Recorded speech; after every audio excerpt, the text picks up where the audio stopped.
ரிஷபராசி சும்மா பிச்சுக்கிட்டு உதருங்கிறாங்க பாருங்க, அந்த மாதிரி ஒரு நல்ல லாபமான வருஷம். இப்போ ஃபினான்ஷியலா நமக்கு வந்து ஒரு பெரிய வெற்றி காத்திருக்கு. ஒரு சொத்து வாங்கணும்னு நினைச்சுக்கிட்டு இருப்போம் வச்சுக்கோங்களேன். அதை வாங்குறதுக்கு கையில பணம் இல்லாம லாஸ்ட் இயர் ரொம்ப தவிச்சிருக்கும். இப்ப நல்ல பண வரவு வரும். ரிஷபராசி பெண்களுக்கு மிகப்பெரிய வேலையில முன்னேற்றம், புதிய தொழில் தொடங்கக்கூடிய யோகம். ரெட்ரோ ஆன்மீகம் நேயர்களுக்கு வணக்கம். இந்த 2026 ஏப்ரல் 14 தமிழ் புத்தாண்டுக்கு 12 ராசிகளுக்கான பலன்கள், பொது பலன்கள் எப்படி இருக்க போகுது அப்படின்றத நம்மளோட ஆத்மார்த்த ஜோதிடர் நங்கநல்லூர் டாக்டர் பஞ்சநாதன் சார் நம்மக்கிட்ட டீட்டெயில்டாக அதை பற்றி டிஸ்கஸ் பண்ண போகிறாங்க. வாங்க வீடியோக்குள்ளே போகலாம். சார் வணக்கம்.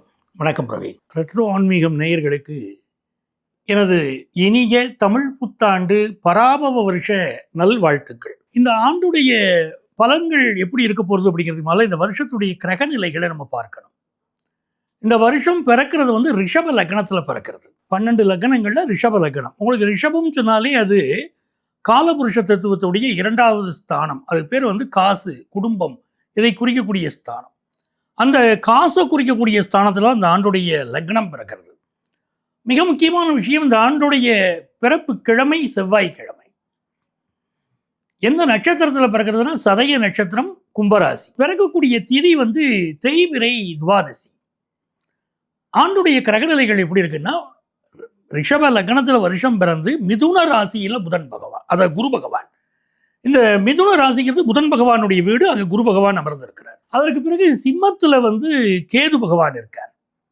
கும்பராசியில சந்திரனும் ராகுவும், மீன ராசியில சனி, செவ்வாய், புதன், இந்த 3 கிரகங்கள் சேர்ந்திருக்கு. இதுதான் புது வருஷத்துடைய கிரக நிலை. இதில் கண்டிப்பாக எல்லாருக்கும் முதல் பிரச்சனையா சார், ஃபஸ்ட்டு ஃபினான்ஷியலாக நம்ம எப்படி இருக்க போகிறோம், இந்த ஆண்டு நமக்கு பண வரவு எப்படி இருக்க போகுது, இல்லை ஏதாவது லோன் வாங்கியிருந்தோம்னா அந்த கடனை கட்டி முடிக்க முடியுமா, இல்லை ஏதாவது புது லோனுக்கு நம்மளை கூட்டிகிட்டு போய் இந்த ஆண்டு விட்டுடுமா அப்படின்னு ஒரு பயம் இருக்குது. பண வருமானம் அப்படின்னு எடுத்துக்கிட்டிங்கன்னா, வருஷம் பிறக்கும் போதே 2வது ஸ்தானத்தில் குரு பகவான், அவருக்கு பேர் தனகாரகன்னு பேர்.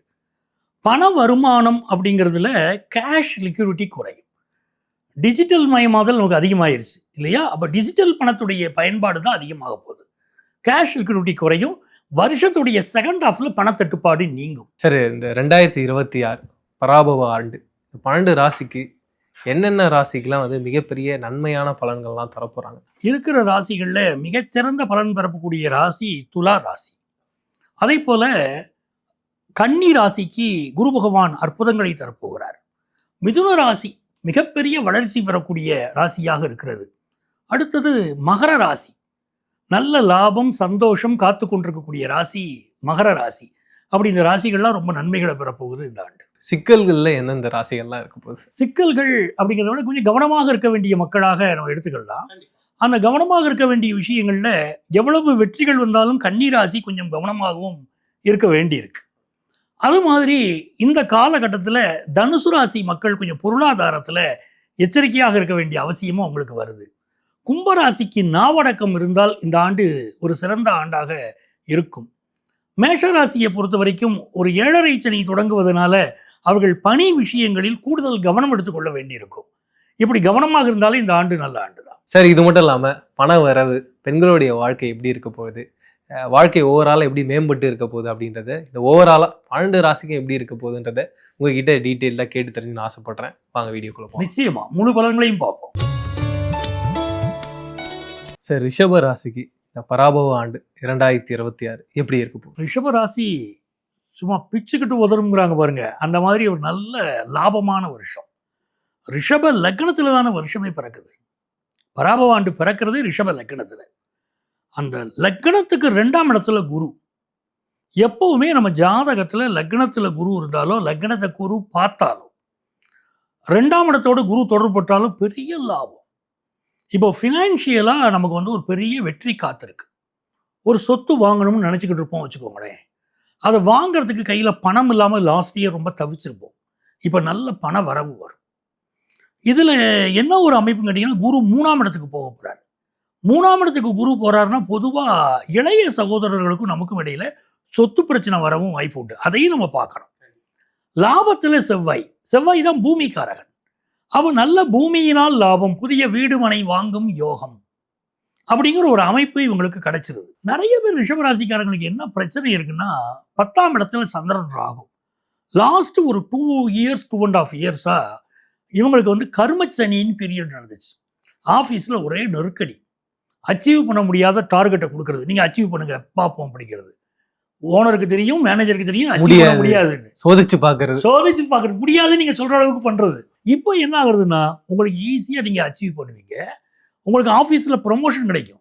முன்னால் உங்களுக்கு ப்ரமோஷன் கிடைக்க வேண்டிய நேரத்தில் கொடுத்துருக்க மாட்டாங்க, கீழே இருக்கிறவங்களுக்குலாம் ப்ரமோஷன் கொடுத்துருப்பாங்க. என்னங்க இது அநியாயம் இருப்பீங்க.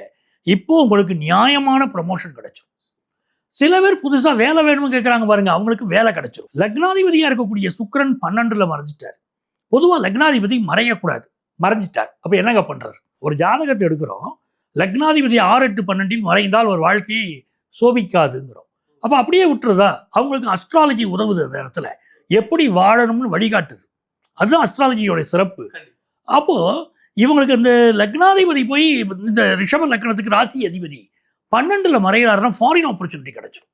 இந்த மண்ணில் வாழ முடியலன்னா அந்த மண்ணில் வாழ போகிறீங்க, இந்த ஊரில் வாழ முடியலைன்னா அடுத்த ஸ்டேட்டில் அடுத்த மாநிலத்தில் வாழக்கூடிய யோகம் வருது. அங்கே இருந்தாலும் ராஜாவாக இருக்கீங்களான்றத பார்க்கணும். இங்கே வாழவே முடியாத ஆட்கள் நம்ம ஊரில் 0, அங்கே போனால் ஹீரோ. அப்போ எவ்வளோ பெரிய வாழ்க்கை காத்திருக்குது. கண்டிப்பாக. பெண்களுக்கு எப்படி சார் இருக்கும்? சூப்பர், இது முக்கியமான கேள்வி நீங்கள் கேட்குறது. ரிஷபராசி பெண்கள் பல பேர் ஏதாவது ஒரு கலையில் ரொம்ப ஆர்வமாகவே இருப்பாங்க. அது சினி ஃபீல்டாக இருக்கட்டும், நாடகமாக இருக்கட்டும், எந்த துறையில் இருப்பாங்க. வீட்டில் இருக்கக்கூடிய பெண்கள் கூட பாருங்கள், ரிஷபராசி பெண்கள் ஏதாவது ஒரு கைத்தொழில் கற்றுக்கிட்டுறது, ஒரு இன்ட்ரெஸ்ட் இருந்துக்கிட்டு வீட்டில் கோலம் போடுறதுல கூட தன்னுடைய திறமையை வெளிப்படுத்துவாங்க. அப்படிப்பட்ட பெண்கள் வந்து கணவனுக்கு அந்த ஒரு ஒவ்வொரு ஆணின் வெற்றிக்கு பின்னாலும் ஒரு பெண் இருக்கிறாள் நாங்கள் பாருங்க, அது ரிஷபராசிக்கு இந்த ஆண்டு உண்டு. பெண்கள் மிக பக்கபலமாக இருப்பாங்க, பல துறைகளில் ரொம்ப தைரியமாக நடந்துக்கிடுவாங்க. அப்போ ரிஷபராசி பெண்களுக்கு மிகப்பெரிய வேலையில முன்னேற்றம், புதிய தொழில் தொடங்கக்கூடிய யோகம், சுய தொழில் செய்கிறாங்க பாருங்க பெண்கள், அவங்களாம் நல்ல ஒரு வளர்ச்சியை நோக்கி போவாங்க. பெண்களுக்கு ரொம்ப யோகமாக இருக்குது இந்த ஆண்டு. ஹெல்த் எப்படி சார் இருக்கும்? ராசிக்கு அதிபதி சுக்கிரன், 6ஆம் இடத்துக்கும் அதிபதி. நீங்கள் வந்து ஹெல்த்தில் ரொம்ப ரொம்ப அருமையாக ஒரு கேள்வி கேட்டீங்க ஆரம்பத்தில். பொதுவாகவே இந்த ஆண்டு ஹெல்த் இஷ்யூ எப்படி இருக்கும்? நாட்டில் நிறைய சுகர் பெருகுதே, ரொம்ப மக்கள் மேலே ஒரு ஆர்வமாக ஒரு கேள்வியை கேட்டீங்க. அந்த சுகர் பிரச்சனை ரிஷபராசிக்கு இருக்குது. அது சம்மந்தப்பட்டது, கண்களில் பிரச்சனை, கிட்னி சம்மந்தப்பட்ட ப்ராப்ளம், இதெல்லாம் ரிஷபராசிக்கு இருக்கக்கூடியது தான் இந்த ஆண்டு. அப்படி இருந்தாலும் அதையும் கடந்து வருவாங்க. ஏன்னா உங்களுக்கு கை நிறைய காசு வருதே, புதுசாக சொத்து வாங்க போகிறாங்களே, புது வீடு, புது காரு அப்படின்னு ஒரு சந்தோஷம் உங்களுக்கு வருது. பிள்ளைகள் வழியில் பெரிய முன்னேற்றம். இவங்களுக்கு அஷ்டமாதிபதி குருவே 2ஆம் இடத்துல இருக்கார். அப்போ பிள்ளைகளோட ஒரு கருத்து மாறுபாடு இருக்கும். பிள்ளைகள் கண்ட்ரோல் பண்ணிக்கிட்டே இருப்பாங்க, வயசானவங்களெல்லாம் ரிஷபராசிக்காரங்க வீட்டில் பார்க்கலாம். இப்போ அந்த பிள்ளைகளே பக்கபலமாக இருப்பாங்க, இவங்களுடைய செயல்களுக்கெல்லாம் ஆதரவாக இருப்பாங்க. ஸோ ஃபினான்ஷியலாகவும் பெரிய வளர்ச்சி அவங்களுக்கு வந்துடுது. ஒரு பிஸ்னஸை எடுத்து பண்ணுறாங்க வச்சுக்கோங்களேன், அந்த பிஸ்னஸ் இந்த ஆண்டு சொல்லிக் கொள்ளும்படி லாபம் தரும். இப்போ இவங்களுக்கு எப்பேற்பட்ட பலன்கள் அப்படின்றத சொல்லிட்டீங்க சார். இவங்க என்ன மாதிரியான பரிகாரங்கள் பண்ணால் இவங்க வாழ்க்கை இன்னும் சிறப்பாக இருக்கும்? ரிஷபராசிக்காரங்களுக்கு லாபத்தில் செவ்வாய் சனி அப்படின்னு பார்த்தீங்கன்னா, மாற்றுத்திறனாளிகள் இருக்காங்க பார்த்தீங்களா, இவங்களுக்கு உதவி செய்யற. நீங்கள் ஒரு கம்பெனி நடத்துறீங்க, நீங்கள் ரிஷபராசிக்காரர், ஒரு கம்பெனிக்கு ஓனர் வச்சுக்கோங்க, மாற்றுத்திறனாளிகளுக்கு வேலை கொடுத்து பாருங்க, உங்கள் பிஸ்னஸ் நல்லா டெவலப் ஆகும். இது வாழ்வியல் பரிகாரம். தெய்வத்தை வழிபட்டால், எந்த தெய்வத்தை வழிபட்டால் இவங்களுக்கு ரொம்ப நல்லா இருக்கும் அப்படின்னு பார்த்தீங்கன்னா, அண்ணாமலையார் வழிபாடு. ரிஷபராசிக்காரங்க இன்றைக்கும் அண்ணாமலையார், உண்ணாமலையம்மனை வழிபடுகிற போது அவங்க வாழ்க்கை ரொம்ப நல்லா இருக்குது. அதே மாதிரி இவங்கெல்லாம் பார்த்தீங்கன்னா அந்த கிரிவலம் வரணும்.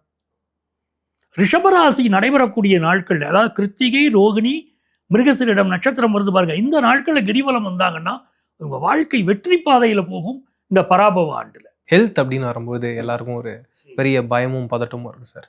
எப்படி இருக்க போகுது, புது வைரஸ் ஏதாவது வர்றதுக்கு வாய்ப்பு இருக்கா? ஜென்ரலாகவே வந்து பல பேருக்கு பல பிரச்சனைகள் இருக்குது. நிறைய பேருக்கு வந்து குழந்தை பிறக்காமல் இருக்குது.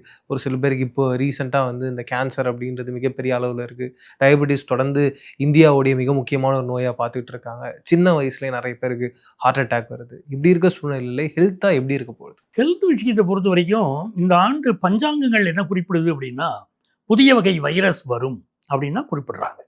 இந்த வைரஸ் எப்படி இருக்கும்னா, ராகு போய் அமர்ந்திருக்கக்கூடிய ஸ்தானத்தை வச்சு பார்க்கிற போது காற்றின் மூலமாக பரவக்கூடிய வைரஸாக இருக்கும். ஒரு வீட்லேயே 2 பேர் இருக்காங்கன்னா 2 பேருக்கு இடையில ஒருத்தருக்கு ஒருத்தர் வந்து பழகினாங்கன்னா அது பரவும் அப்படிங்கிற சூழ்நிலையான ஒரு வைரஸ் தான் வரும் என்று எதிர்பார்க்கப்படுது. நீங்கள் மிக முக்கியமாக அழகாக சொன்னீங்க, கேன்சர் வியாதி. பலருக்கு அந்த பயம் இருக்குது. ஏன்னா மீனத்தில் வந்து அந்த செவ்வாய், சனி, சூரியன் இந்த சேர்க்கை இருக்கும் போதெல்லாம் பார்த்தீங்கன்னா கேன்சர் வியாதியுடைய தாக்கம் அதிகமாக இருக்கும். அதை கண்டு நிறைய பயப்படணுமான இந்த வருஷம் அப்படி கிடையாது. செவ்வாய் சனியோடு புதன் சேர்ந்து தான் வருடம் துவங்குது. ஸோ கேன்சர் நோய்க்கு மருந்து கண்டுபிடிக்கப்படும். மருத்துவர்கள் அதை குணப்படுத்திடுவாங்க, கட்டுக்குள்ளே கொண்டு வந்துடுவாங்க. அந்த நம்பிக்கையோடு நம்ம இருக்கலாம். இந்த நிலச்சரிவு, எர்த்குவைக், சுனாமி இப்பேற்பட்ட பேரழிவுகள் இருக்க வாய்ப்பு இருக்குங்களா? இயற்கை சீற்றம் நிறைய இருக்கும், நிலநடுக்கம் இருக்கும். ஏன்னா அந்த செவ்வாய் சனிங்கிறது ரெண்டுமே மாறுபட்ட கிரகங்கள். செவ்வாய் பூமிக்காரகன், அந்த சனியும் செவ்வாயும் சேரும் போதெல்லாம் ரெண்டோடைய கேரக்டர் வேறையா இருக்கிறதுனால இந்த நிலச்சரிவுகளோ அந்த விபத்துக்களோ கடல் சார்ந்த விபத்துக்களோ சுனாமி வருவதோ உண்டு. நீங்கள் சுனாமியை பற்றி குறிப்பிட்டு கேட்குறீங்க. வட அமெரிக்காவில் அந்த அதாவது சான் பிரான்சிஸ்கோ, கலிஃபோர்னியா பகுதிகள் சொல்கிறோம் இல்லையா, வட அமெரிக்காவில் எந்த பக்கத்தில் கடல் பரப்பு இருக்கோ அந்த பக்கத்தில் சுனாமி எச்சரிக்கை விடுக்கப்படலாம். அப்படிப்பட்ட சூழ்நிலை இருக்கும். அண்ட் எஜுகேஷன் சார், குழந்தைங்கள்லாம் வந்து அடுத்த எக்ஸாம்ஸில் ரொம்ப பிஸியாக இருக்காங்க. அவங்க லைஃப் எப்படி இருக்க போகுது? ரொம்ப நல்லா இருக்கும். ஏன்னா புதனுடைய வீட்டில் குரு இருந்து வருஷம் துவங்குது. காலபுருஷ தத்துவத்தில் மேஷத்துக்கு 4ஆம் இடம் தான் எஜுகேஷனை குறிக்கக்கூடிய ஸ்தானம். அந்த கடகத்துக்கு குரு பகவான் வரார். அப்போ மாணவர்களுக்கு நல்ல வகையில் எஜுகேஷன் இம்ப்ரூவ்மெண்ட் இந்த ஆண்டு இருக்கும். பெண் கல்வி மிகச்சிறப்பாக இருக்கும். ஏன்னா மேஷத்துலேயே சுக்கிரன் வந்து உட்கார்றாரு. பெண் கல்வி ரொம்ப சிறப்பாக இருக்கும். என்ன பிரச்சனை இருக்கும் அப்படின்னா, பெண்களுக்கு எதிரான பாலியல் குற்றங்கள் மிக அதிகமாக இருக்கும் இந்த பராபவ வருஷத்தில். புதிய சட்டங்கள் வரக்கூடிய அமைப்பும் உண்டு.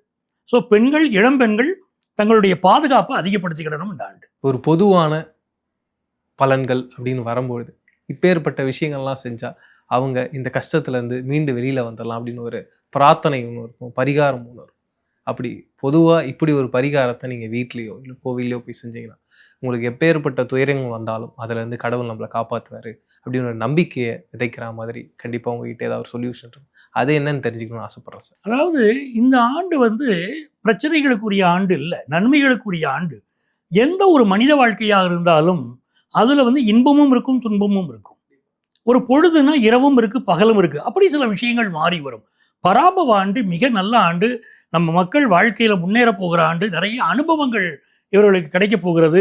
கல்வியில், மருத்துவத்தில் உள்ள முன்னேற்றத்தை பற்றிலாம் நம்ம பேசினோம். அதனால இவர்களுக்கு மிக நன்மையான ஆண்டு. H1B விசா ப்ராப்ளம் சால்வ் ஆக பற்றி பேசுகிறோம். அப்போ இவ்வளவு நன்மையான ஆண்டு. ஆனாலும் நோய் தாக்கம் அப்படின்னு ஒன்று இருக்கிறதும், இந்த பொருளாதார தட்டுப்பாடு விஷயத்திலும் விலைவாசி உயரப்போகுதுன்னு சொல்கிறோமே. அப்போ இதிலிருந்து எப்படி நம்ம வந்து இறைவனுடைய அனுக்கிரகம் நமக்கு வேணும் அப்படின்னா, அவரவர்கள் அவங்கவுங்க குலதெய்வத்தை கும்பிடணும். எப்பவுமே என்னுடைய நிகழ்ச்சிகளில் நான் அந்த குலதெய்வ வழிபாட்டுக்கு ரொம்ப முக்கியத்துவம் கொடுப்பேன். அதுக்கு காரணம், நம்முடைய முன்னோர்கள் பரம்பரையாக நம்ம கும்பிட்ட சாமி அது. நம்ம அப்பா கும்பிட்டுருக்காரு, நம்ம தாத்தா கும்பிட்டுருக்காரு, நம்ம பூட்டம் கும்பிட்டுருக்காரு. அதே இடத்துல நம்ம கும்பிடுறோம். நம்ம ஜீன்ல இருக்க அந்த தெய்வம் கலந்து இருக்கு இல்லையா, அதனுடைய ஆற்றல் மிக அதிகமாக இருக்கும். அப்போ நம்மளுடைய நீங்கள் ஒரு தெய்வத்தை போய் ஊரில் போய் கும்பிடுறீங்க, அந்த தெய்வம் உங்களுக்கு ஒரு நல்ல பலன் தரணும்னா கூட உங்கள் குலதெய்வத்துடைய அனுமதி வாங்கி தான் கொடுக்க முடியும். ஆகவே தான் அந்த குலதெய்வ வழிபாடுன்னு செய்துட்டா எந்த சிக்கல்களும் வராது. அதே போல் வனதுர்க்கை வழிபாடு, வனதுர்க்கை ஹோமங்கள் இந்த ஆண்டு செய்தால் மிகப்பெரிய வளர்ச்சி ஏற்படும். அந்த வனதுர்க்கை வழிபாட்டை அதிகம் செய்யணும்.